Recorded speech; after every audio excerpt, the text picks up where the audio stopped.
Hello and welcome to Global Business, CCTV's new program with insights into Africa's ever-changing business landscape.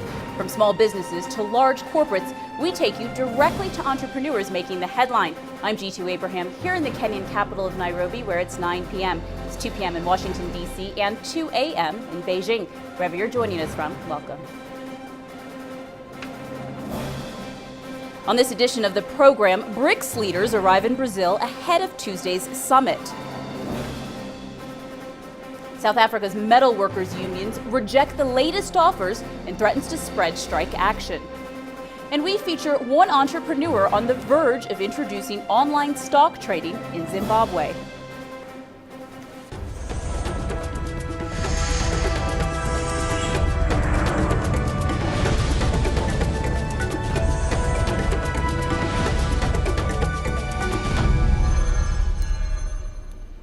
Welcome. We start off in Brazil, where Russia's President Vladimir Putin arrived Monday ahead of the BRICS summit to meet with Brazil's President Dilma Rousseff. The sixth BRICS summit will be held at Fortaleza, Brazil, and brings together Chinese President Xi Jinping, Russian President Vladimir Putin, Brazilian President Dilma Rousseff, and South African President Jacob Zuma. The bloc of emerging economies will set up a development bank with a total capital of $100 billion within 5 years. But member countries still haven't agreed on the share in the bank structure. The bank is being set up to fund infrastructure projects. All right, CCTV reporter Ai Yang sat down with an economics expert in Beijing to find out what's on the agenda at the upcoming gathering of BRICS nations. With a combined nominal GDP that accounts for 20% of the world's total, BRICS countries are continuing to grow stronger, and their interests more diverse. Among the highlights of the group's summit agenda this year is the BRICS Development Bank, the contingency reserve arrangement, and possible new membership. And Huang Wei from the Chinese Academy of Social Sciences is optimistic that China will play a central role in the group's expanding future. An announcement on the BRICS Bank is expected to happen at the summit very soon. So what are the chances of Shanghai being picked as the location? The location of the BRICS Bank will influence that city's local economy. Infrastructure, transport, and communication facilities, as well as international talent resources, are some of the key deciding factors. In the beginning, 3 Chinese cities were under discussion, but it seems now that Shanghai stands the biggest chance. The city is China's future global finance hub. It allows easier exchanges with other financial institutions, so Shanghai should be a good choice. In response to critics who've questioned whether a BRICS bank would be too small to make a real impact, group members have now decided to raise the bank's initial total capital sum from 50 to $100 billion. Although that's still less than half of the World Bank's $223 billion, more is expected from BRICS and non-BRICS countries in the future. And with a contingency reserve of $100 billion, the development bank cannot be overlooked. And regarding the reserve fund, China is expected to commit the largest share at $41 billion of the fund. So does that mean China will get a bigger say when it comes to making decisions? Many countries do worry about the weight China carries in the reserve fund. However, just because China contributes the largest share does not mean it will have a monopoly. The reserve is set up to protect the BRICS countries from a financial crisis, so China bears more responsibilities rather than rights by committing more. Compared to other international systems, the BRICS reserve allows members to obtain the fund more quickly, involving less procedures. The last summit in Durban saw South Africa's membership activated, and now there are talks about Mexico and Argentina joining the BRICS. What do you think will happen at the summit this time, and how will the possible new members change the BRICS? The BRICS is not just about economic cooperation now. It covers a wide range, from political and cultural issues to security and women's rights. This group is leading the way on how emerging markets can join hands together. Whereas developed countries push their own agendas forward in meetings such as the G20, the BRICS helps southern economies have a stronger voice. It's inevitable that more developing countries, especially in Latin America, will now want to join the group, not only because of their economic situations, but also because they want to take action in global diplomacy. In the future, China will strengthen its cooperation with Latin American countries as well. From Brazil to South Africa, the first round of BRICS Summit have seen the group expanded, new economic concepts proposed and actions carried out. Now, with the second round to kick off in Fortaleza in Brazil, experts believe the emerging markets will benefit further by knitting a more united group. Yang, CCTV, Beijing.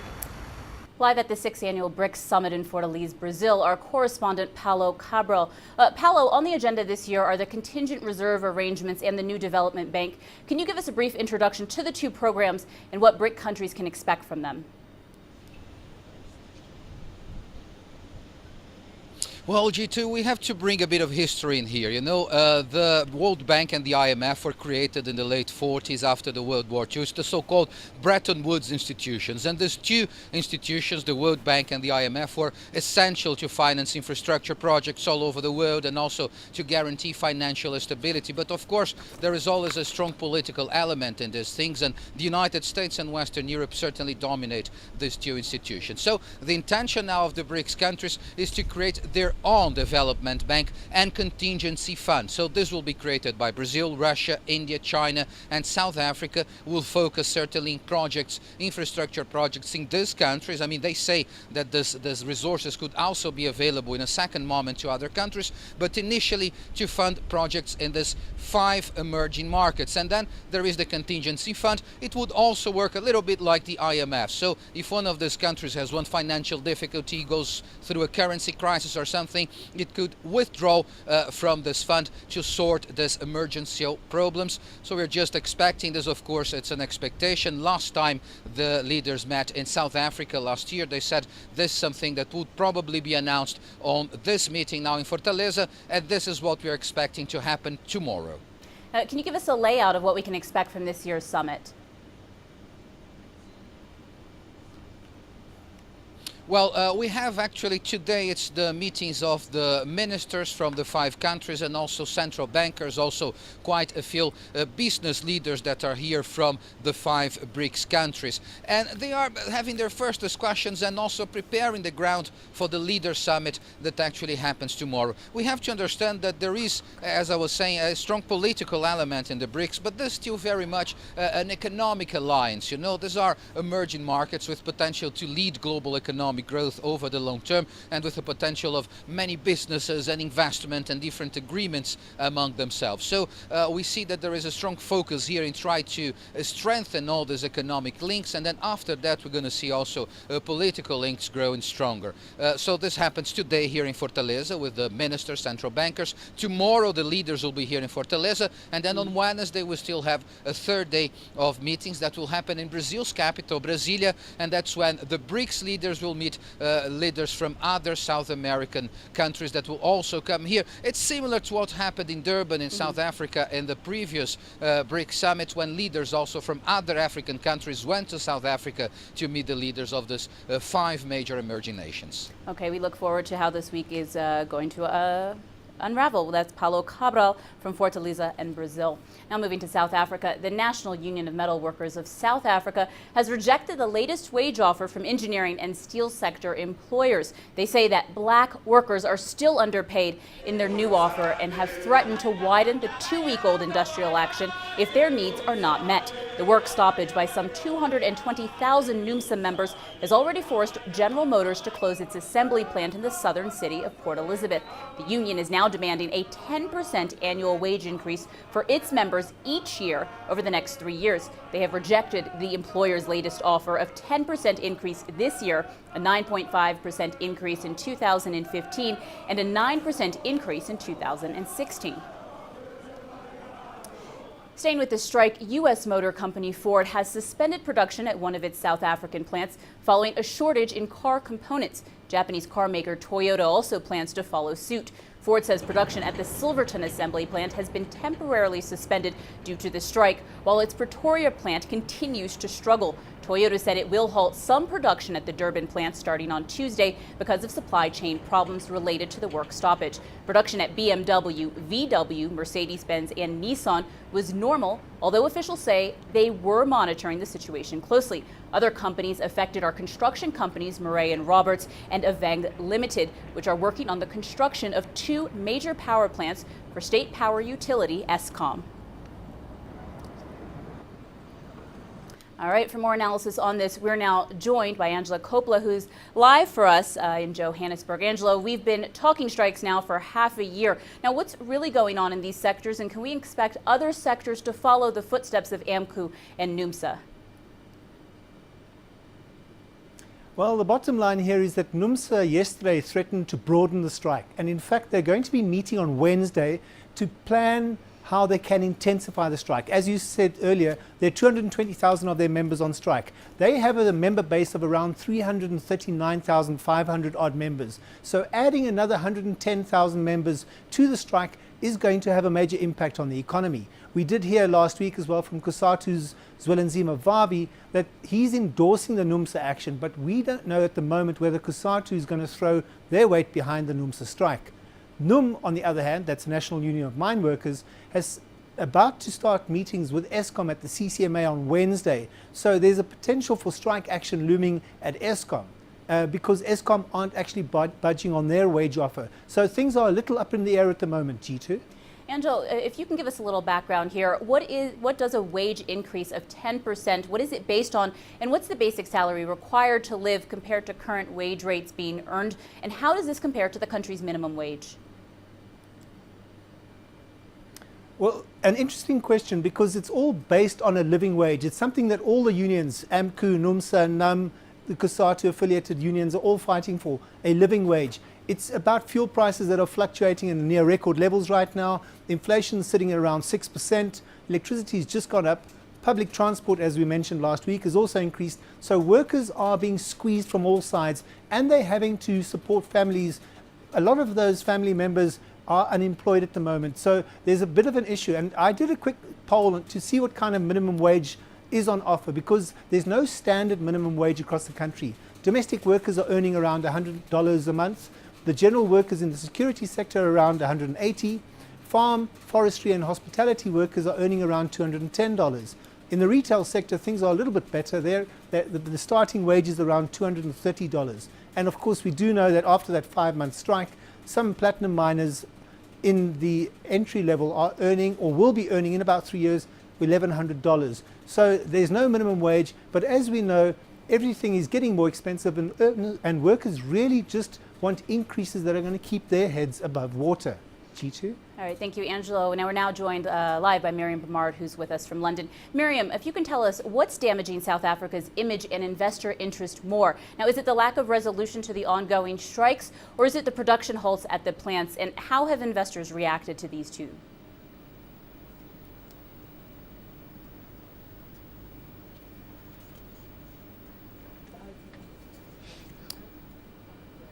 All right, it looks like we're having a connection problem. That was Angela Coppola joining us live from Johannesburg and Miriam Bamard in London.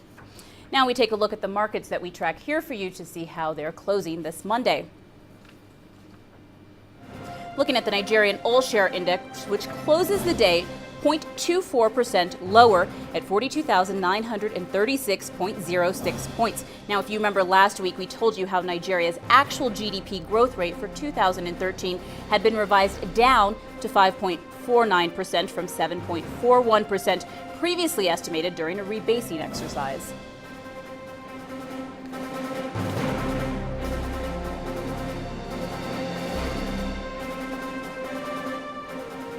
We start a series on powering Africa with a look at South Africa and the energy burden of the country.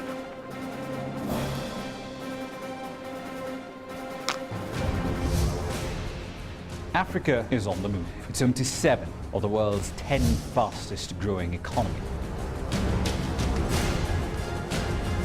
From small businesses to large-scale enterprises, hear directly from entrepreneurs behind the story. It's about putting you in the picture so you know where Africa fits in the global context. Global Business, weekdays at this time on CCTV Africa. The rebasing of Nigeria's GDP has been a long time in coming. The information provides us much more scope to know what the structure of the economy is.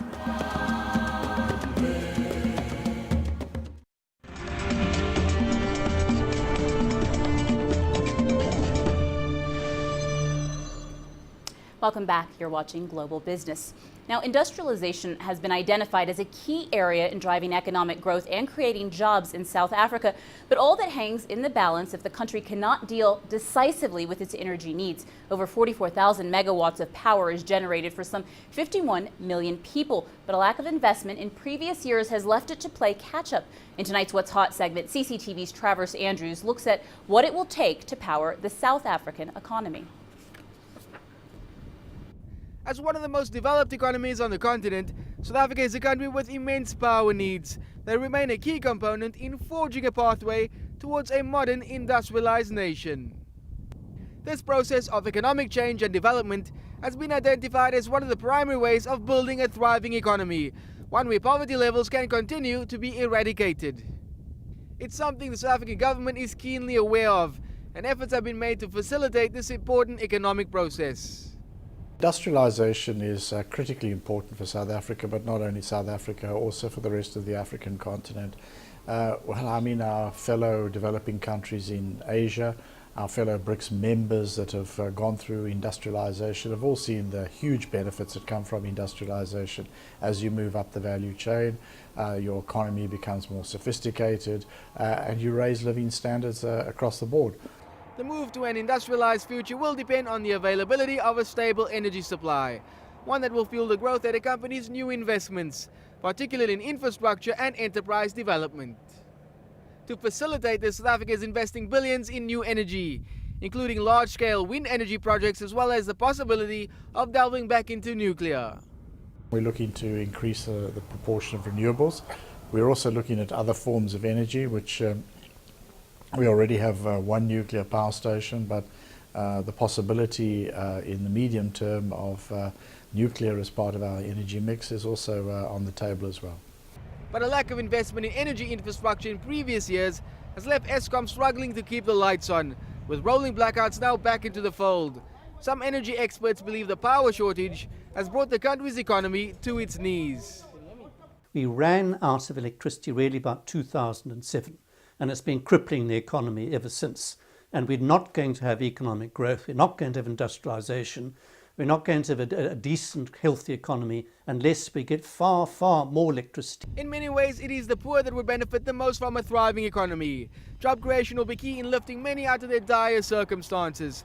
But this sustained economic growth will ultimately encounter the same obstacle that all South Africans face on a daily basis, whether there's simply enough power. While South Africa faces ongoing power issues, great strides have been made in trying to rectify the situation. The billions spent on new energy infrastructure makes it amongst the continent's leaders of electricity supply, and positive results are expected to be yielded in the near future. Travers Andrews, CCTV, Cape Town. As the demand for modern farming and agriculture techniques continues to rise across Africa, companies in the UK working in agriculture have been specializing in used farm machinery specifically for the African market. Now, the British company Dumelo International buys old tractors from UK farmers, reconditions them, then sells them on to farmers in countries like Sudan, Kenya, Uganda and Tanzania. Our UK correspondent Dan Whitehead brings us this report. On an industrial estate an hour outside of London, John Dumelo is testing his latest reconditioned tractor. He previously taught agricultural engineering at universities in Malawi and Tanzania before starting Dumelo International in 1996. When I decided to give up lecturing, I found that a lot of people, especially from Tanzania, where I'd worked for the last 8 years, were approaching me and said, "Look, I need a tractor. Can you help me?" And so I could see the demand was there. Since then, he's sold more than 3,000 tractors to farmers in Africa. The company buys old tractors bound for the scrap heap from British farmers, some dating back to the 1960s. His team then restores the engines and bodies before they start the month-long journey by sea to Africa. This tractor ended its life on a British farm. It's due to start a new one soon in Mali. Brand new, it would cost around $100,000. It's being sold reconditioned to African farmers for a third of the cost. The business feeds the growing demand in Africa for more mechanical methods in agriculture in a bid to yield bigger profits. The older tractors in Africa are in poor shape, with many missing parts and a broken, well, I won't say beyond possible repair, but it works out to be more economical for us to supply a tractor from here. The fact poor African farmers are paying to get reconditioned tractors shipped from the UK raises questions about investment in their own countries. Experts believe that although Western investment in farming helps, African governments must do more to ensure agriculture keeps up with modern technology. There must be that political will for African governments to invest more in agriculture and make sure that the investments get to the right place, the right targets. Back at Dummelo, John hopes his work is going some way to helping farmers.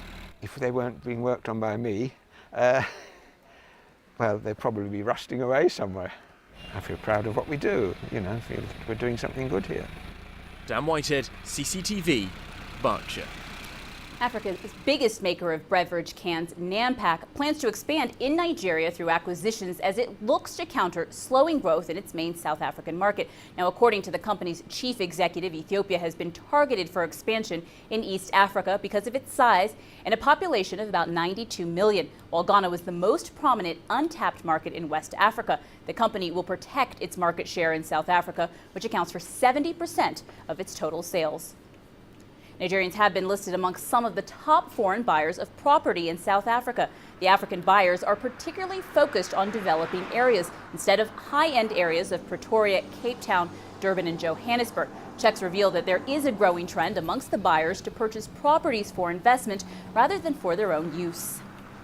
And the World Bank has approved support for Tanzania's Big Results Now in Education program, which aims to raise the quality of education in the country's primary and secondary schools. The board also approved further support to the ongoing Science and Technology Higher Education project. The project is helping to produce more highly skilled workers who can meet the needs of a fast-growing economy while helping to sustain economic growth. All right, let's take a look now at commodity prices for the day. Looking at Brent crude, which bounced off 3-month lows on Monday to nearly $107 a barrel as the potential for renewed supply disruptions put a floor under prices that have been tumbling since the last week of June.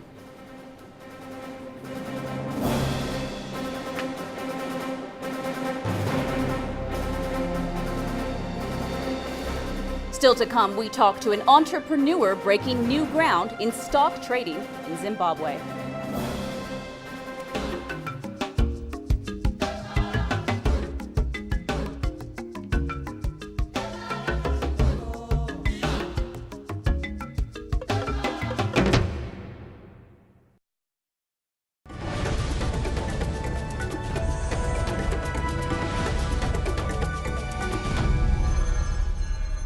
Welcome, you're watching Global Business.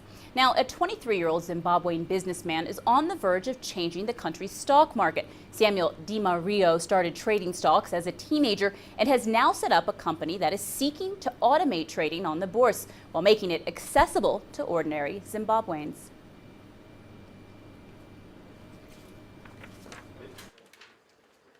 Checking the closing price for the industrial index or tracking the volume of trade on the stock exchange would not be top of the list for many schoolboys. But 8 years ago, that was the preoccupation for Samuel Di Mario, whose entrepreneurial spirit was sparked after he got hooked on his father's financial journals. I made a conscious decision when I was 15 years old that if I was to spend money, it had to be money I earned. He started buying and selling shares on the Zimbabwe Stock Exchange and encouraged his peers to do so too, and earned a commission off his investment advice while at it. But he encountered some challenges. As a person that had started investing on the stock market, I used to do a lot of research in the region global stock markets. And it was so easy to access information and services on those exchanges. But here in Zimbabwe, it was such a nightmare. There was not much he could do back then, but years after leaving school, he's helped come up with a solution. He set up a Chengetedzai Depository Company, the country's first central securities depository, which will electronically clear and settle transactions. It's part of the automation process that has been in the works for over 6 years, but soon the country could be reaping the dividends.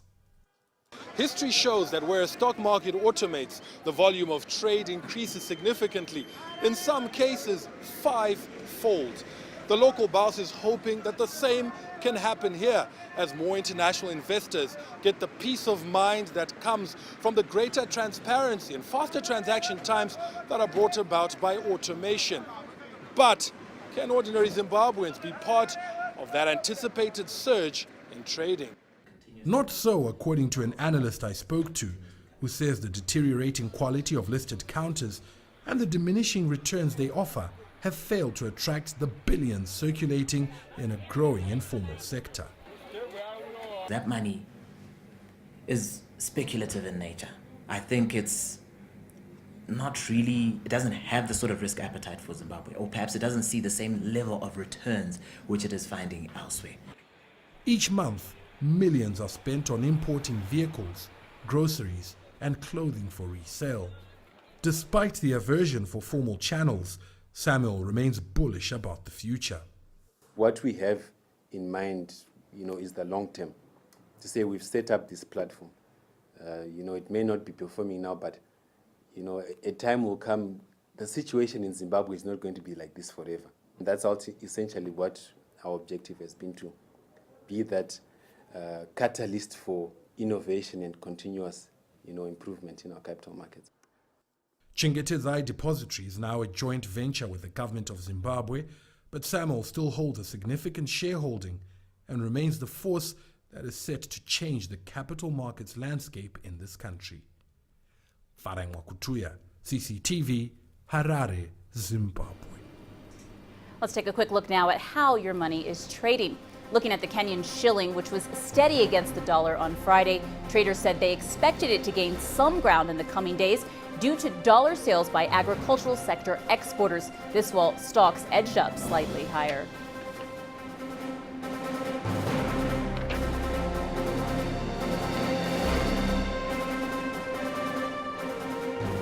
And just before we go, let's take a look at what you can expect tomorrow. Leaders of Brazil, Russia, India, China, and South Africa will be in Fortaleza, Brazil for the 6th BRICS Summit. We'll be live from the city with developments from activities of the day. And the Kingdom of Saudi Arabia is considering a ban on camel imports from Somalia. This follows an outbreak of the deadly MERS virus that has killed hundreds of Saudi Arabians. Be sure to join us tomorrow for the details of this developing story. That's it for this edition of Global Business. Remember, you can send us your feedback to Global Business Africa at cctv.com. You can visit our Facebook page, CCTV Africa. You can also stay in touch with Global Business on Twitter using the handle at CCTV News Africa. I'm G2 Abraham. Thanks for watching.